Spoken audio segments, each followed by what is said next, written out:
Vedare tinokuchingamidzai zvekare kune chimwe chirongwa pano paZim Facebook Secrets and Confessions.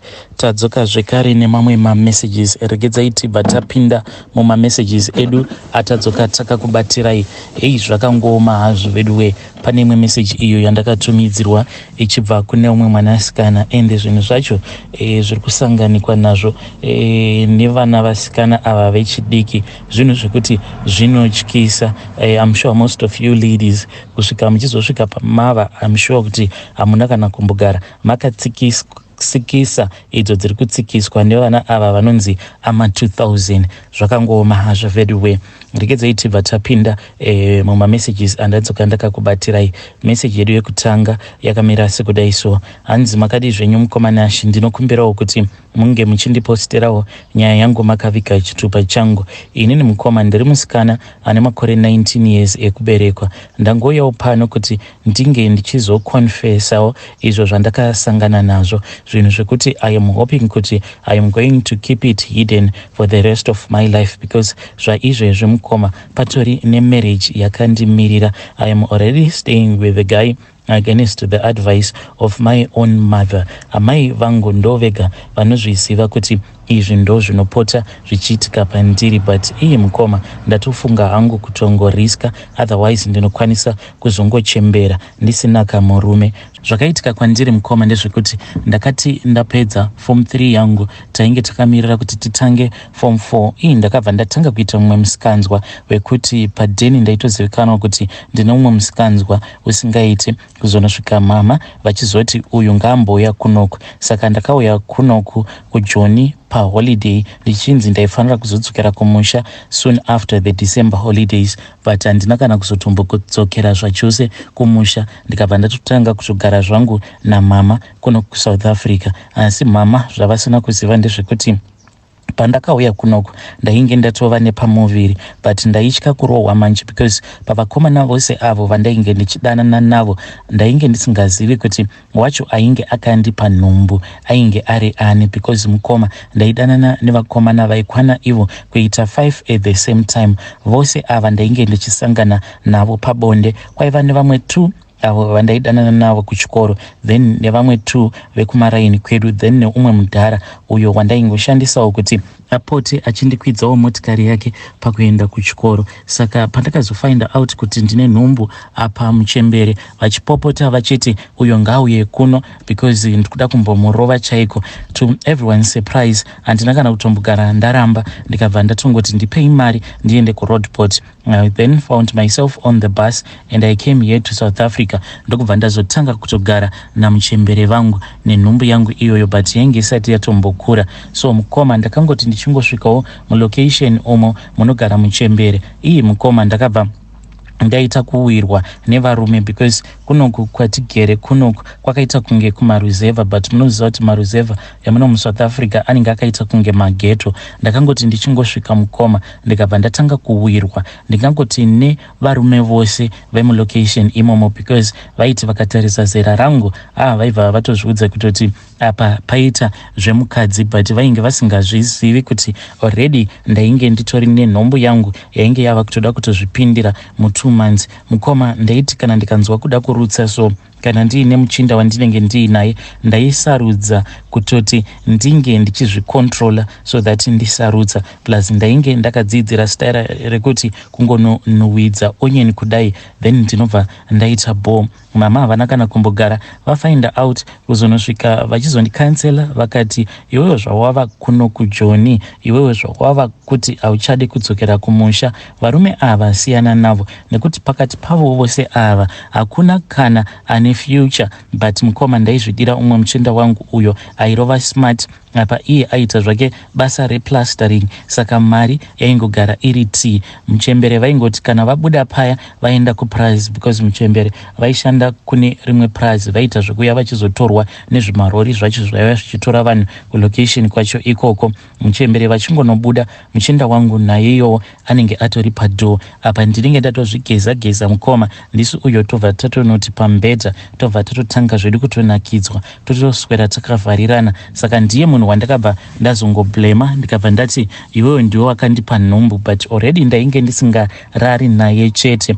pane vamwe zvekare vandainge ndichirara navo mulocation imomo all for the purpose of money, but pane umwe manje akazoti iwewe zvinhu zviri kuitika pauri so pose pandinenge ndiinewe I think kuti une nhumbu. Mutare iye ndakabva ndamudhampa very fast because andidika vanhu vanoita kunge vanondimhanyirira kumberi plus vakangwaririra. Uya pandakabva ndamuudza kuti watondikanganisa ndatova nenhumbu, akafara sei mukomanashi, akabva atonditora paya ndokubva ndatotanga kutogara naye. Ndikabva ndati manje haungagare neni usina kana kundibvisira anything. Akabva atumidzira hama dzake ndokubva dzaenda kumba kwedu, vange vakabata 7.5 iyo yainge ichinzi ndo vainge vakabata 7.5 iyo yainge ichinzi ndo mari yacho iyoyo yetsvakirai kuno. Aiwa zvose zvainge zviri bho. Mwana wangu ndakamuzvara mukomanashi, but ndainge ndichitoziva kuti mwana wangu uyu haana baba because baba vake handikwanisi kuvaziva sezvo ndainge ndichidanana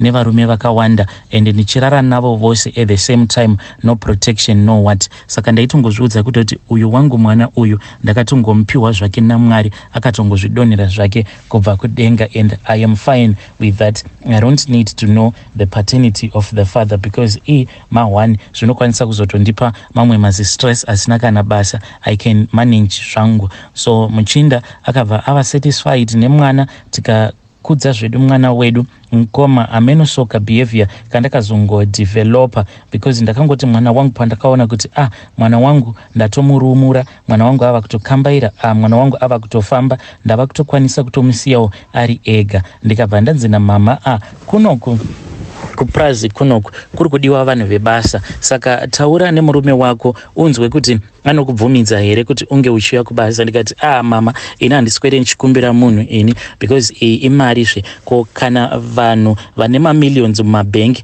kana vakadzi vavo vachivatendedza kuti vange vachishanda, what more tsuro zvaiye mubhuku isina kana chaiinacho. My mom got so angry, vakabva vati ko izvozvo zvauri kutaura wazviwana kupi zvekuti murume wako unomuti itsuro yemubhuku. Ndikabva ndati mama inini life yandiri kurarama haisiyo yandaitarisira kuti ndingararama, munhu uyu haana kana future at all. Mama vakabva vandipopotera.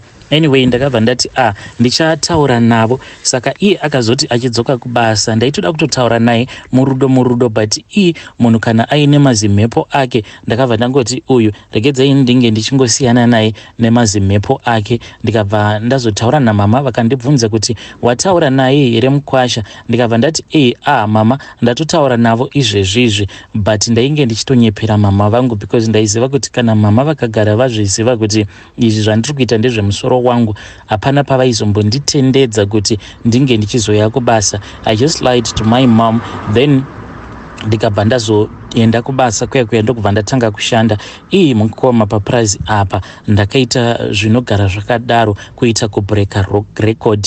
Munhu wandakatanga kudanana naye ainge ari umwe foromani uyo aigara kuprize ikoko. Iye akati one day tainge titori mushedi zvedu, ndokubva auya pandainge ndichishanda ndiri, akabva anditi ndinokuda. Ndikati no handikudi because ndine murume wangu, but iye akatondiona kutoti munhu uyu atonakirwa neni. Aiwa ndainge ndanakirwa naye, he was very handsome mukoma. Then akabva anditi kana usingandidi saka uchadzingwa basa. Ndikati kudzingwa basa futi? Ndikabva ndati alright paribo, saka tinozosangana sei? Mukoma zvandaita ndezvekuti maweekends paya ndainyepera murume tichiti tiri kuenda kunonhonga mapotatoes. Ndaiti kana ndasvika kuya kumunda kunenge kuine mapotatoes, kunenge kuchinhongawo vamwewo vekumaprize mapotatoes, taibva takasika kunhonga mapotatoes inini naforomani uya then obva aita sekunge ari kundiperekedza. Mukunondiperekedza ikoko mukoma taibva tatongotsvaka pekuti tinge tichienda zvedu muzvisango, tobva tatongotanga kutorara zvedu chose. Kudzamara ndazototiza muchinda wangu, ndakamutiza mukoma ndikamusiya pachena. Ndikabva ndatanga kugara kuprize. Mai vangu vakarwadziwa nazvo, but ndakaramba totally kudzokera kuya kulocation kumurume wangu. Pandakaona kutoti mother yava kutoda kutondiita by force, ndakabva ndataura neimwe friend yangu but yainge iri mune imwe province. Friend yayo akabva ati uya hapana kana problem. Ndakaenda kuya asi mukoma I can say kuti this was the biggest mistake that I have ever done and the biggest mistake of my life. Ndakatiza mwana wangu mupfungwa dzangu ndainge ndichizviudza kuti kana ndikagara ndatiza mwana wangu namama, kana ndikaenda uko, kana ndikanoshanda, because uyu ainge achiti iye anoshanda murestaurant and aiti aiwana mari, especially mari dzematip, sezvo ipapo parestaurant pacho aiti panogara pachingouya varungu kuzodya. Ndikati I am going to make my mom proud, as long as ndichizouya nemari, mom is going to be okay, plus ndine ndichivatumidzira mari kuti vandichengetere. Mukoma, oh, I was so dead wrong. Hongu mari inoitika, mari inobatika nekuda kwemaclients acho awo andakazointroduciwa kwaari, but iyi mukoma zvimwe zvacho ndakatongoona kuti it is far much better kuti ndinge ndichitambura than kuzviudza kuti ndiri kudanana nevanhu vane mari but at the same time ndichizvikuvadza inini. Ndakati ndasvika kuya ndikatoshamisika kutoti ko friend yangu uyu nezera rake kunzvimbo kwacho kwaanogara, mukoma aigara kwainge kwakaita kumaflats, but kumaflats uku manje you are not just allowed kutongopinda mumaflats imomo, you have to speak with the security, then security will call the owner.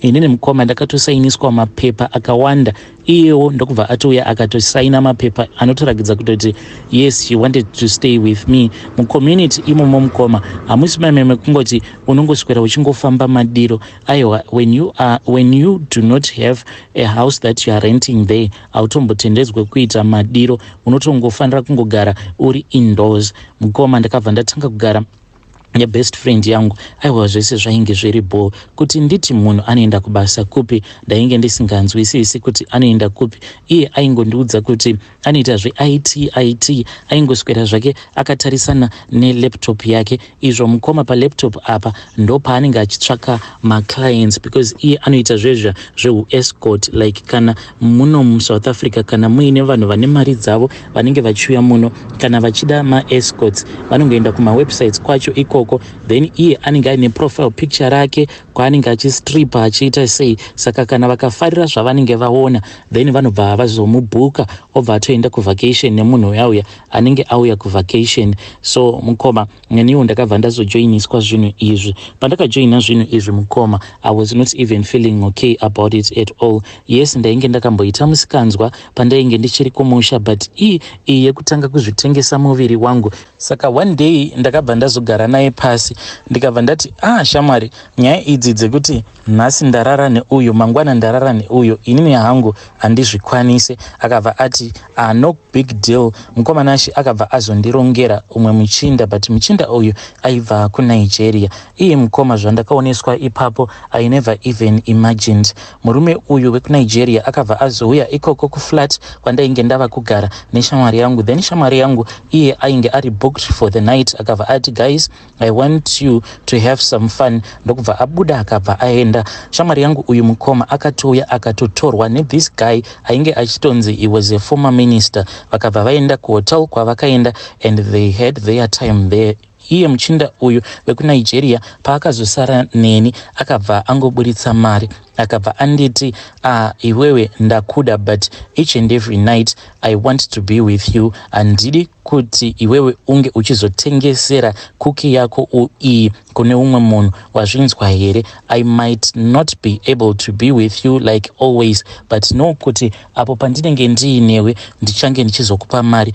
Ndikabva ndati bo. Muchinda uyu akabva azoburitsa mari ndokubva anditi verenga mari iyi. Mukoma mari iyi yainge yakaiswa tumapini twesimbi yakanzi 1000. Saka ainge ari mabhanduru 10. Ndikabva ndaverenga paya ikabva yaita 10,000 rands. Ndakabva ndaitora and I locked it zvangu musuitcase mangu. Iye akabva ati it is time for our love making. Mukoma akabva azo-order chikafu, then chikafu ndokubva tichauya tikabva tatanga kuenjoya, but zvimwe zvaaindiitisa so ndainge ndisina kana kutombogara ndakazvijaira. Akabva anditi ndinoda kuti unge uchindistripira, uchinditambira, uchiita zvezva zvekuzunza waist yako. I was still trying to impress him, but iye aingoti zvake I am impressed, uchajairira nekufamba kwenguva. Throughout the night mukoma zvinhu zvaaingoramba achingorequesta, it was too much. Saka takati tiri pakati pekusangana pabonde paya, then iye akabva azonditi uya kunoko. Ndokubva tazoburuka pambedha tikabva tazoenda kumakumbo kwembedha, ndokubva tatanga zvekare kuita romance paya. iye akabva azoenda pamusoro pembedha but ari kumakumbo ainge akaita zvekukotama, then akabva anditi uya mwesikarudzi yangu. Ndikati sei iwe wakakotama? And it was the first time kuona murume achikotamira munhukadzi. But anyway, for the sake of money ndakabva ndangomubvunza kuti uri kuda kuti ndiite sei.